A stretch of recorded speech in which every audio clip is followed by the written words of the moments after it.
পূজা ও আবিরকে অ্যাক্সিডেন্ট করিয়েছে Somnath. CCTV ফুটেজের video প্রমাণ দেখিয়ে সোমনাথকে পুলিশে দিল মহারাজ। হ্যাঁ বন্ধুরা, আমরা এমনটাই দেখতে পাবো উড়ান ধারাবাহিকের আগামী পর্বগুলোতে।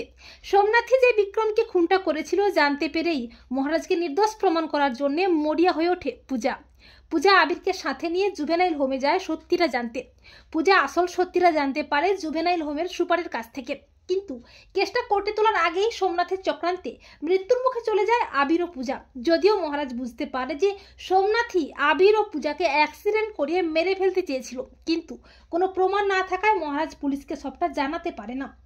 এরপর কয়েকদিন পর ডক্টরের অক্লান্ত চিকিৎসায় ও মহারাজের ব্যাকুল প্রার্থনায় পূজা ও আবির অনেকটাই সুস্থ হয়ে ওঠে। আর সোমনাথের ভাবভঙ্গি দেখে মহারাজ বেশ বুঝতে পারে সোমনাথই আসল খুনি।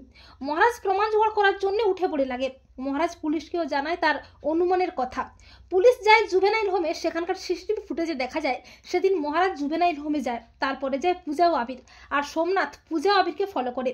এমনকি সোমনাথ কাকে যেন ফোন করে বলছে পূজা ও আবিরকে মেরে ফেলতে। তা দেখে তো মহারাজ প্রচন্ড ক্ষেপে যায়। এরপর পুলিশ নিয়ে মহারাজ মুখার্জি বাড়িতে আসে আর সোমনাথকে বেদম ধরাই দেয়। মহারাজ বলে, তুই এত নীচ, এত অমানুষ হয়ে গেছিস, নিজের দোষ ঢাকতে পূজা ও আবিরকে পৃথিবী থেকে সরাতে চেয়েছিলি, কিন্তু পাপ কোনোদিন চাপা থাকে না। এরপর মহারাজ সিসিটিভি ফুটেজের ভিডিওটা সবাইকে দেখায়। ভিডিওটি দেখে চমকে যায় সবাই।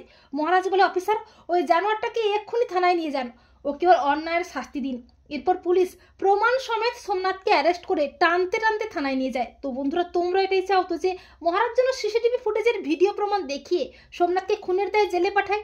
কমেন্ট করে এক্ষুনি জানিয়ে দাও তোমাদের মতামতটি।